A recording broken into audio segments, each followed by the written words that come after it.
Hello, hello, hello. Hi, everyone.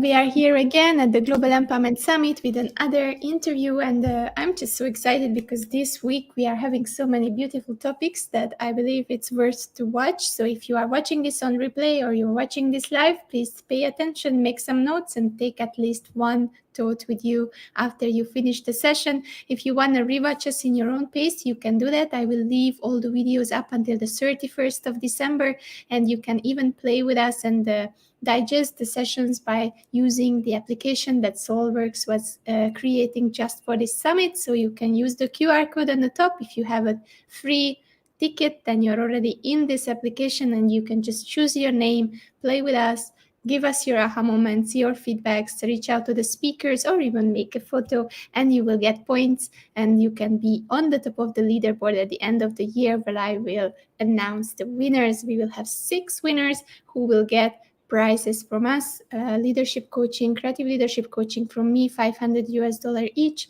and $200 prize from Solworxs. So please do watch us and please learn with us.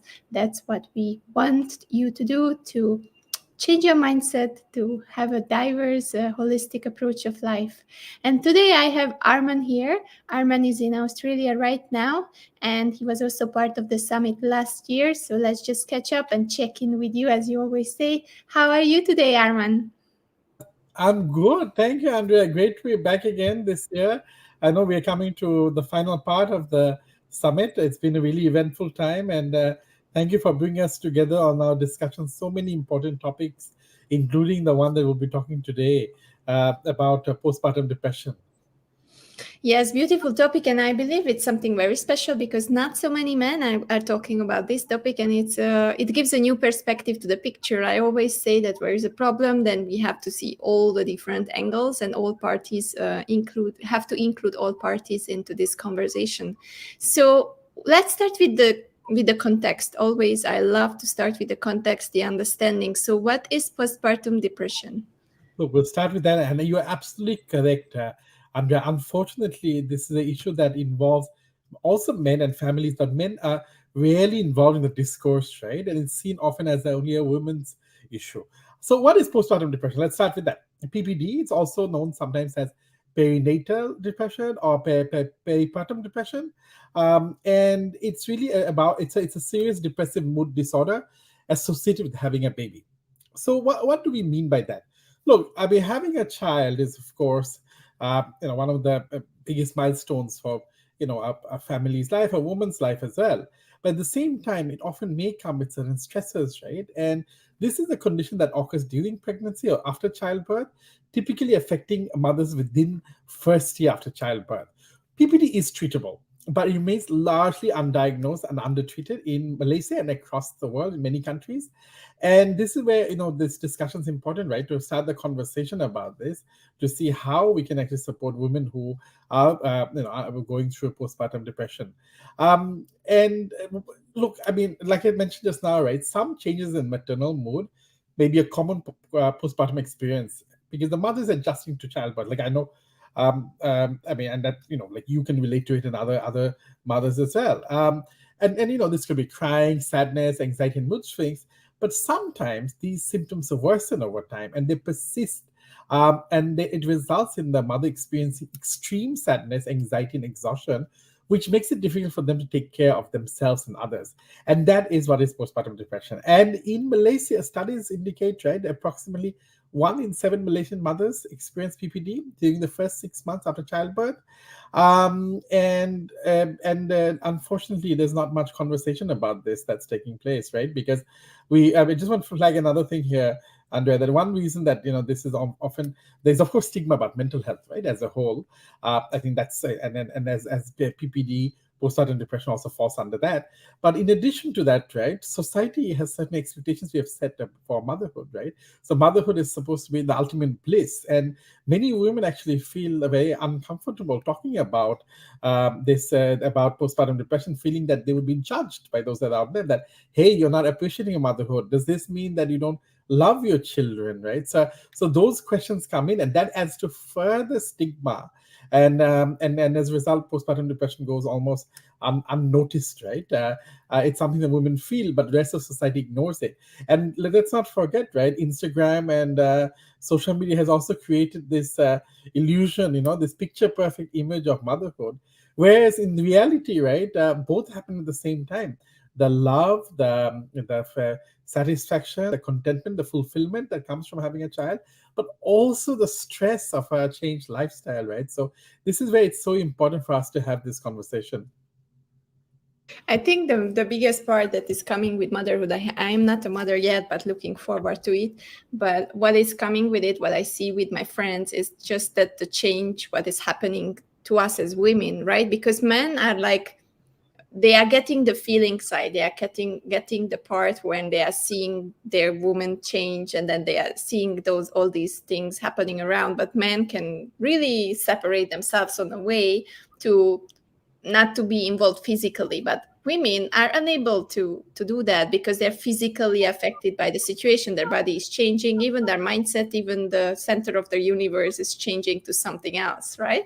Absolutely. And you know what? I mean, look, women have to go through the 9 months. They're the ones who go through the physical changes and the emotional changes, right? So, and then, what we have seen, right, in studies. So I must also flag here that my previous workplace, right, the Soul Cell Thrive Well, we have done a study on postpartum depression, and I was involved in the study as well. It was the Sri Lanka government to look at what's happening with the access to professional help for postpartum depression amongst women in Sri Lanka.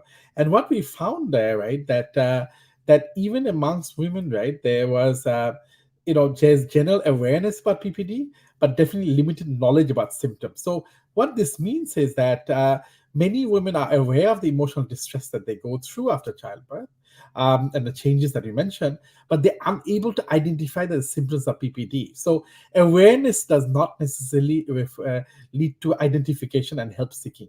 And that is really the gap, right? That you're aware there's something called PPD, but you're not really sure whether what you're going through is PPD. And that's where the disconnect takes place.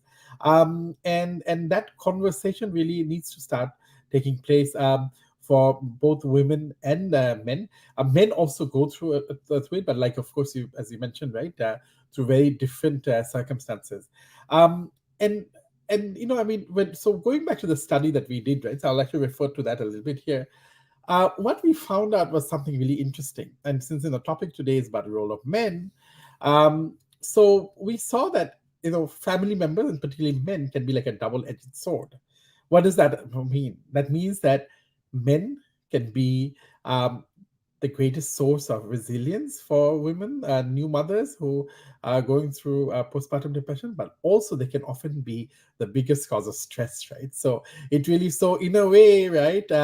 And the reason this is, right, what we found in the study was, irrespective of age or employment status, right, women tended to regard husbands as the first line of support, but a majority of them felt that their husbands were not able to provide the support, right, in terms of meeting their childcare and physical, emotional needs, and they were often absent.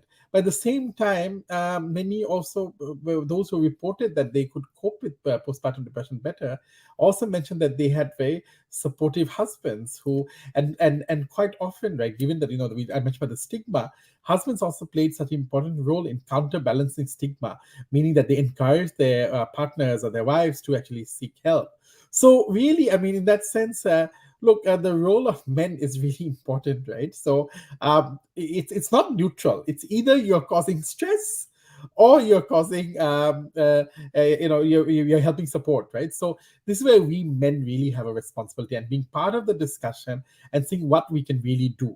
And the fact is, I don't want to only paint a difficult picture, because the other side of it is also true that husbands husband support was also found to be most helpful in reducing pressure in many cases where mothers had to juggle multiple roles, for example helping with childcare. And so in this critical period, right, men do have a role to play, and it's really the homework that's really important, right? That they need to know. And quite often, what we saw, right, when men are not able to play that role, Andrea, it's not necessarily only for lack of willingness, but it's also lack of knowledge about childcare, about how to even like support, right? So the lack of knowledge was also quite something very significant.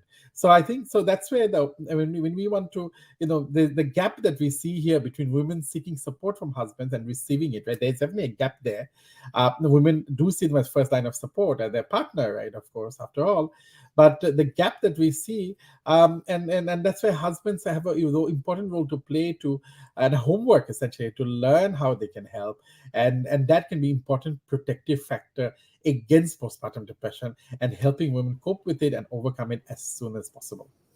I think it's also the time of a change of mindset and narratives, because life is changing so much. Women are more involved in the workforce. Everyone is self-actualizing, self-exploring, and self-realizing. That means that the things what women do today, it's totally different than in the old setup, when it was only taking care of the child and ensuring that the next generation will be brought up very properly and nicely. So today, it's a teamwork, right? It needs to be a teamwork, even because we don't have the same time. I remember back in the times my parents were at home at 4 p.m. and from 4 p.m. it was all about the family. So we went out with my father, we went out with my mother, we did things together. But in today's setup, it's kind of all mixed up, right? Absolutely, and it's teamwork, right? And that's where the change that has taken place. So taking care of a child, a newborn child, right, is not only the mother's responsibility, and the extra pressure that mothers face, which contributes to postpartum depression. What we have seen in studies, including the one that I referred to at Soul's Health, is that the many mothers themselves also feel that it's their sole responsibility really to take care of the child. But at the same time, right, husbands have such an important role to play in sharing the tasks there, right? So and there's a lot that can be done. Yes, you can't breastfeed, that's true, that's a reality, but there's a lot else that you can still do in supporting the whole like raising the child. And it's a major change, as you mentioned, right? Physical, emotional change all happening at the same time. And I would say the first thing that men should do, right, is look. I take a lot of pride in joking with some of my friends and female friends, right, that as much as postpartum depression is of course a very serious issue, we shouldn't be joking about it. But I lightly remark that I'm probably amongst the 100 men in the whole of Malaysia who know about postpartum depression. So really, awareness is so important. We need to familiarize ourselves. And I'll admit, even before my sort of mental health journey, and Andrea, as we discussed before, I was a political analyst before who entered mental health 3 years back.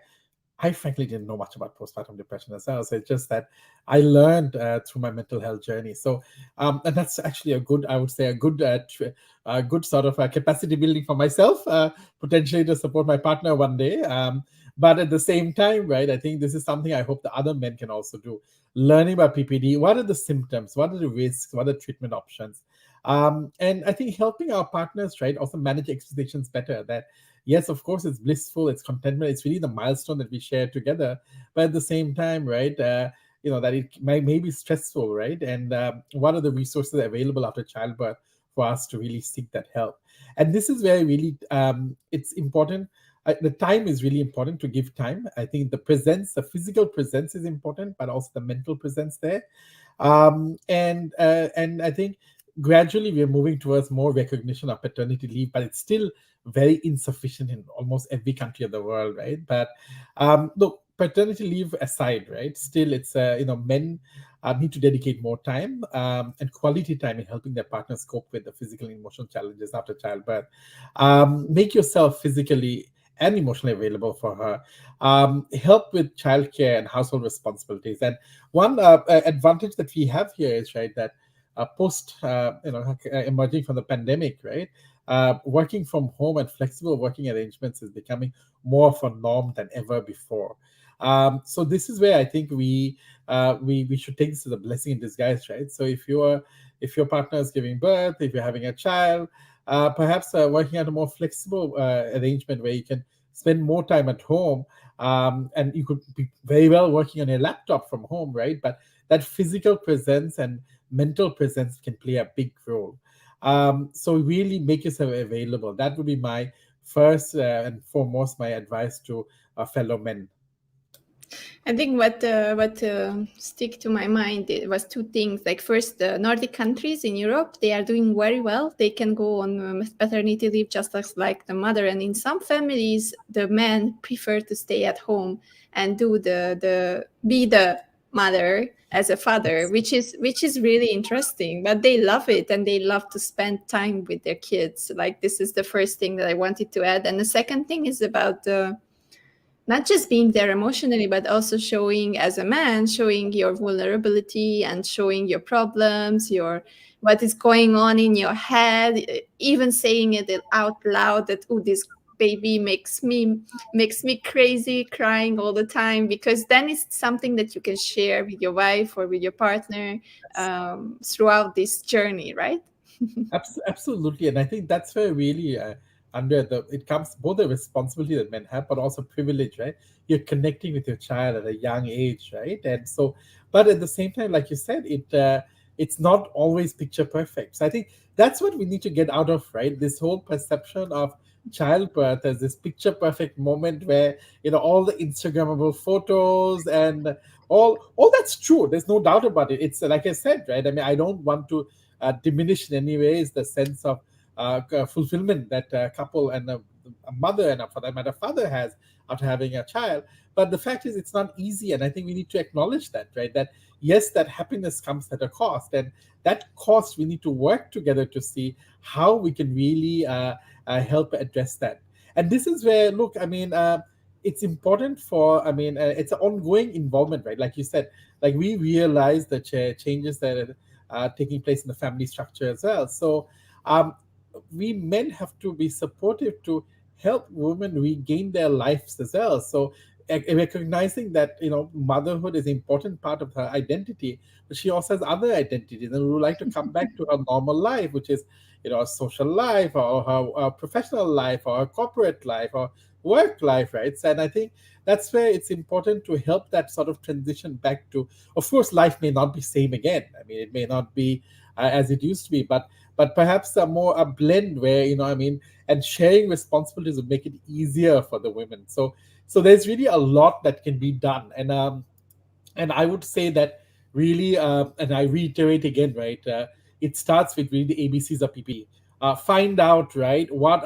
Look, I mean, what are the baby blues, right? Familiarize yourself with that and your partner, and then from there, right, understand, right, that I mean, what could be the available resources that you have, and be ready to provide the emotional support, the quality time, encourage the social engagement, maybe organize some outings, of course being careful that and mindful that it's not too it's not intrusive or too overwhelming. And I think another point I want to highlight here, Andrea, is that perhaps this change in shift of mindset should not be only about post pregnancy or post giving birth, but also a culture of sharing household responsibilities. That the times have changed, right? It's not that your partner's going to stay at home and be singularly responsible for all the household chores, taking care of the child. So really, it's important for after birth, but actually at any point, right, for men to share responsibilities, do your own bit and more in sharing the responsibilities, help your partner rest more and relax more. And we do know, right, decline in sleep quality is associated with depression, for example, right? So I mean, as it is, right, breastfeeding and all has certain, time commitments, right, and changes in routine. So you can minimize it by at least helping out, right? You can't breastfeed, that's true, but we men can at least help her sleep better by reducing some fatigue, maybe cooking dinner, cleaning the house, helping change the diapers. So there's still a role that men have, right? So, and I think that's really important. And of course, if the symptoms persist, right, and baby blues, they continue and prolong period, right? And that's why I think it's important to really seek out help as soon as possible. The sooner that you seek out help, right, from a psychologist, counselor, or even from a from community resources, right? The higher the likelihood that you'll be able to actually reduce the long term risk that comes with it. And I So think it's also important. I'm just acknowledging Ampuzam here because she's saying it's up her alley in being a midwife and a seasoned maternal and health, mental health, I guess, child health professional. So it's also that there are so many people around available, like a midwife, like a counselor, like a psychologist, like a friend, like the only thing that people need to do, and what's the hardest thing, is to reach out and to embrace this pain, embrace the difficulty, and talk about it. That's kind of like the first very hard step, right? and that's really the stigma comes in. Like, as we discussed, it's hard, Andrea, to reach out for help. We know that the stigma with mental health is big, Malaysia and other countries in the world as well. And with postpartum, it's even more, because you know what, society has taught you that you're being ungrateful if you are You should be happy you have a kid. you have to be happy. It's all bliss, it's all the smiles and the but the fact, and you know what, I mean, it's the fact that it can coexist, the smiles with the tears, right? I think, and that's really what the message we need to say. So you mentioned about men also, I mean, and I think that's a really important point, right? That while men support women, they don't need to also check in with themselves, right? Many men themselves may also go through depressive symptoms after childbirth.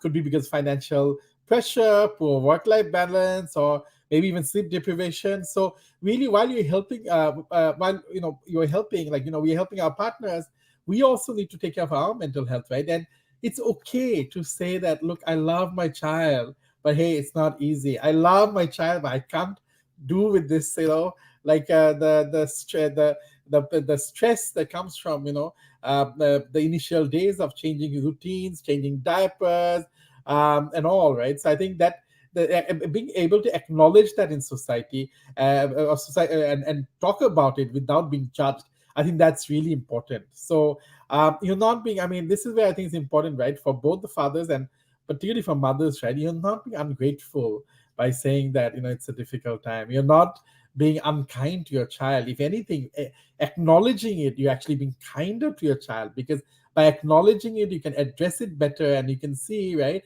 what will be the best way to cope with it, right? I mean, any changes need adaptation, right? So how can you adapt in a way that's good for not only you as a mother, right, but also for your partner, your family, and most importantly for the child as well. So in a way, postpartum depression, right, if we put it under the carpet, sweeping under the carpet, it doesn't help, right? And it will come back and affect not only you, the most important thing to you, which is the child.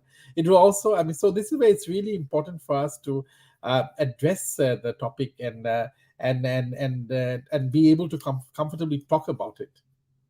And there's so many things coming up with it. I mean, it's not just that you can have like a healthy child, anything can happen around it, right? Like I was talking to Christiana T. Johnson, and she was talking, she's helping women who had miscarriages. And this is also something that there are so many topics, so many things can happen and go wrong or go right, that all of these things, if they are not communicated well, they can just ruin a relationship, ruin a family, and ruin someone's life as a child growing up in this stressful environment. So it's really important to deal with it, right? Absolutely, and I think we just discussed today with postpartum or perinatal, right? We only spoke about today one aspect of it, right? But maternal mental health is so broad. We do also know, for example, IVF, right? Women have to go through IVF. What emotional toll it takes on both the partners, particularly for the women, right? So we need more specialized maternal mental health services, right? So I think that's really important, where some of these challenges can be actually addressed, and a whole range of whether it's miscarriages, or it's IVF, or it's a postpartum perinatal, right? So I think we need to have specialized maternal mental health care. And this is where, right, I think we need, where I would say the disconnect that exists, right? We found that from our study that I mentioned, that the traditional healthcare system really looks at physical health primarily for mothers, right? So we need to integrate that, and with, of course, the understand the limited resources, right? But how can we maximize those resources so that in the public healthcare and private healthcare system, the physical healthcare that mothers get, right, from the doctors and from the gynecologists and others, right? So that can also, I mean, be paired up with mental health support. And this is where it's important for really what I would call allied care, right? For different, for more integrated services in the maternal mental health, maternal health space, which takes into account both physical and mental health. And actually, I like what you do at the TEG, because you are here as a team, and we have seen you talking about intergenerational empowerment, about even accepting death, about a lot of topics that normally people don't talk about. And this is only possible because you are making it happen, that you bring different people working in the mental health, specializing on different things in one group. And that is something amazing what you do, because this can give a holistic approach to mental health, which is not only physical, but it's only a complex help for everyone.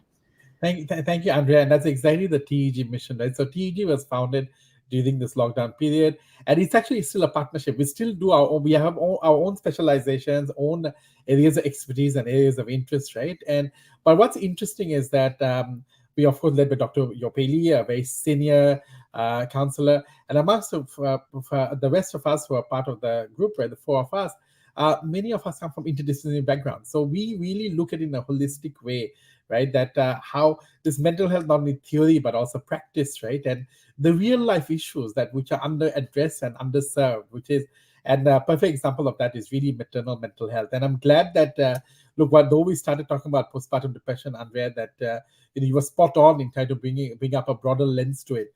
And I think TEG and other community groups and others, right? I think we have to come together to really reach out to different segments of community, including families and women, mothers, to see how maternal mental health is something that it can be addressed. And I want to just highlight one point here, that this is important not only for the mother, but the husband also, because the husband needs to do the homework, and also the wider community. How can community be more supportive to someone who in the stage of pregnancy, whether it is, and this way, whether it's faith leaders or work colleagues, I think all of that play a really important role. So really, I think, we talk a lot about the pandemic and its cost. I would say the pandemic is a reminder to us really of the importance of community again. Going back to your community, going back to the sense of belonging, attachment. And look, life is not easy. I mean, pregnancy is part of it, right? But overall, I mean, even others, life is not easy. But if we come together and in a kinder way to ourselves, to those around us, within the family, beyond the family, I think we can address many of these issues that we have not talked about, right, for a long time. And look, I mean, as a young man myself, I perhaps never appreciated how much my mother went through as well, right? So I think, and in this sort of my late 30s, being involved in the PPD discussion space also makes me realize, right, there are a lot of things that we take for granted, how difficult they are. And I think that's a process that I hope, and I want to really start this conversation with men even more, right? For men to learn about it, to talk about it. There's definitely, and what I would say is that there's a lot of receptivity. There's, of course, we talk about toxic masculinity and all that, but we do see a lot of men, and I'm very proud to say that my fellow men are happy many of times to challenge the toxic masculinity and start the conversation and play a role in the discourse on mental health, and including postpartum depression.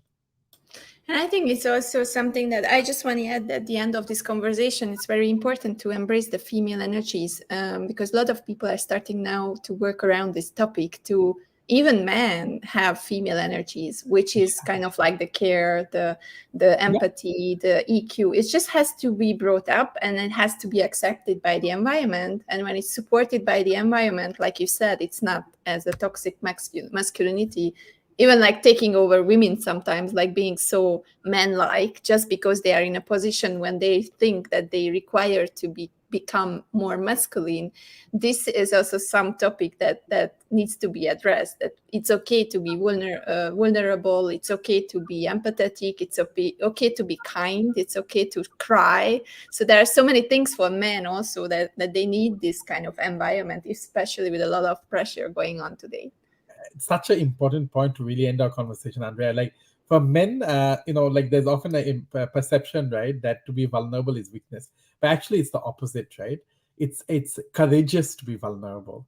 It takes a lot of willpower, a lot of courage, lot of bravery, right, to to be in sync with the emotions, to acknowledge your emotions and really work on them. So I think it really, this change has to start with the family. I mean, things we say, oh, boys don't cry and things like that, right? Has to, I think we need to really start rejecting those kind of assumptions that we have, and liberate men. We've had, I think, the discussion as well a few weeks back on toxic masculinity specifically, right? The workshop that I ran, and I think it's really important for men to see this is not only for, so not only to help women in postpartum depression, but help yourself, right? Because you're part of the family as well. And once you learn how to acknowledge and work with the emotions, you will have much more fulfilling engagement with your family members and much healthier relationships as well. So this is really for men as much as for women, and really for us coming together as a family. If you believe in a family, if you believe in equality and the changes that we've seen in the world, men have to really play their role, right? And not be just a bystander just because you're not giving. In fact, I would say, like the excuse that often the men have, right, just because I can't give birth, I can't breastfeed, actually that puts even more responsibility on us men, right? That, okay, since you can't breastfeed, since you can't give birth, you can't be in the 9 months process, go through that, what can you really do? So that's where we need to, I mean, the owner for the other stuff, for example, some of the physical care after childbirth, right? So the owner sort of is even more on us, because since you can't do that, we better focus on what we the other aspect that we actually can do, right? Which is the physical care of the child, the emotional support for the mother, and that's where men must rise to the occasion. I think at the end of this conversation, I will just list up a few things that you did with the TAG here during this summit. So you are doing a holistic approach, and you did many different topics, and people can rewatch it at the YouTube channel that we will have up until the 31st of December, so that you can kind of like get the holistic big picture about life, about mental health, about profession, about anything around the wheel of life.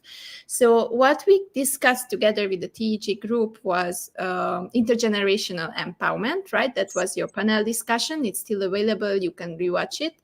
We had with you postpartum depression, and we had also toxic masculinity, and even child's mental health, right? These were the three topics with you. And we had Erin with us, who was talking about kindness and how kindness can help us, and how being kind with ourselves will help us to become more resilient, right? Checking in and so on. And we had also two other topics. Catherine, we spoke about, how to deal with grief, so she and particularly death and grief. So she talked about that. And also, Andrea, Dr. You and I was privileged, right, to be part of a discussion with you, that panel discussion that we had, right, on mental health in the family setting, right? So it's been a great privilege for us to be involved with you. I mean, last year when we had our the summit, I was myself involved. TEG was not there at that time, and I look at, in my past career as a political analyst and my current career as mental health, I've attended many conferences, right? And my reaction to our mutual friend Raj, who referred me to you and connected us. God bless Raj. Thank you for that. Is that one? This is a human conference on human issues, right? So it's really a real life issues we're talking about, not the ivory towers that we often have as academics or experts, right? But real life conversation, real life issues, and empowering us, right? So your team is empowerment, our team is empowerment as well, and look, I mean, you are also a major source of inspiration for us, Andrea, bringing all of us together. And really, this is it's initiatives like this that give us hope, right? That whether it's postpartum depression or other challenges that we face as a civilization, right, as society, we can come together for a more meaningful engagement to see how we can do better, overcome them. In the kita jaga kita spirit, right? That Yes, I really love it, and I believe we will have a lot of collaborations. But for now, I will say goodbye. Thank you really much for this interview. And then the last note for this closure of this session. Tell us a little bit more. How can people reach DAG? How can people reach you? What are the points where you are available to connect with the audience? Absolutely. So we'll be sharing with through the Global Empowerment Summit Network, the TEJ website, the contact details. For the time being, right? I will share that. I'll just share my email address to you. It's Arman ARMAN .Rashid, my surname RASHID .my, which is MY. Could be my, and it could be Malaysia as well, at gmail.com. Arman.rashid.my@gmail.com. Please reach out to me, and I'll connect you to myself and my colleagues, including Dr. Yope Lee, Erin, Catherine, and also we'll be sharing our website to you as well. So please reach out to us. We want to have conversations. So we are in the process of launching in the new year, right? Some drop-in sessions. So like a drop-in support group once a week online, right? On what we would call the empowerment circles, and our focus there will be really on learning, right, and growth. And bearing in mind that, Andrea, that life is such a journey that there's something to learn. We key principle for us in empowerment here is, right, that there is no failure. It's success and lessons learned. So we don't look in the lens of some failure, but more like what did we learn.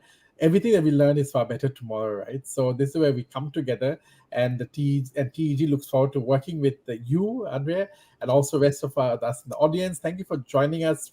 I think this is our last actually engagement. Of course, there's the private rooms and all, which I'll still be participating in.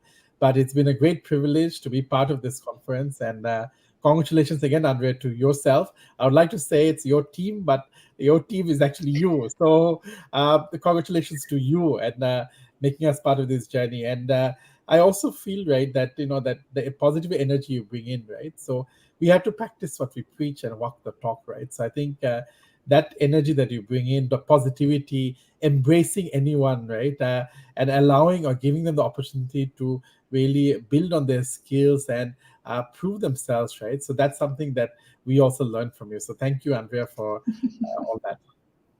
Thank you very much. But I have to say, like Nigesh was saying earlier, I'm selfish for you because I want this diversity. I want the people showing up because I'm learning so much from all of you. I mean, I had so many amazing conversations from the guys from Africa, from Europe, from Australia, from UK, from almost all over the world.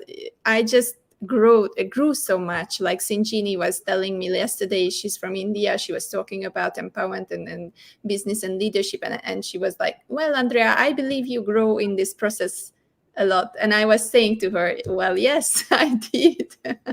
And the diversity there, right? Look, happy Deepavali or happy Diwali to all our audience out there. Yes. Andrea, your colors are almost the Diwali colors with the bright blue Yes, there. I'm So you all celebrating a little bit.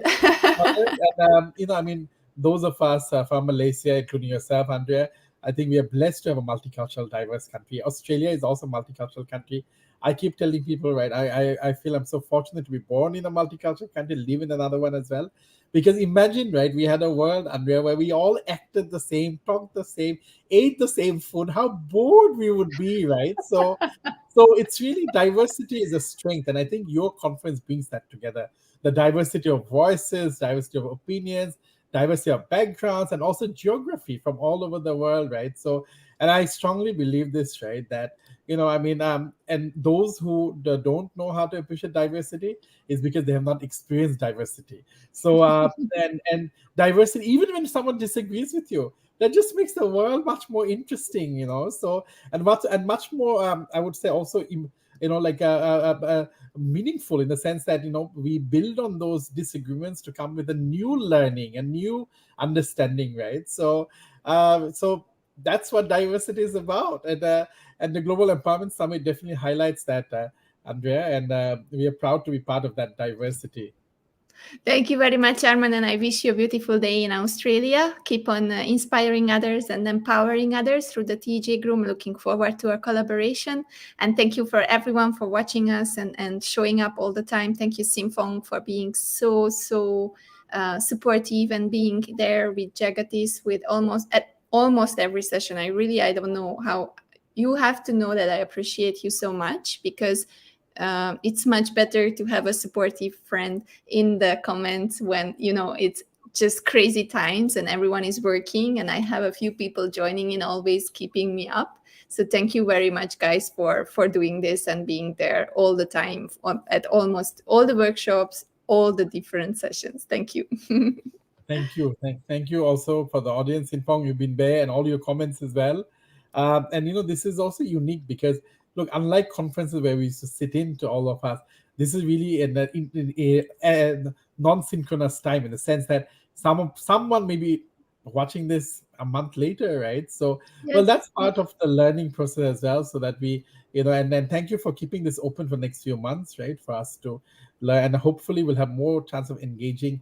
I see the Global Empowerment Summit, Andrea, that you set up as a platform, right? A platform for us to collaborate, build on each other's strengths, networks, and see what we can do better for our collective cause, right? To make the world a better place by empowering people.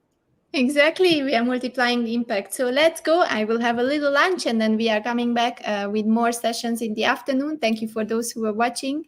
And mastering multitasking. Yeah, first I have to have a little rest, Simfong, and then yes, I will keep continuing multitasking and doing everything at the same time. Thank you very much, Arman. Have a beautiful Thank you. day. Thank And you very thank you much, for Andrea. watching, Thank you for the guys. audience. Okay, all the best. Thank you. Bye bye. Bye bye.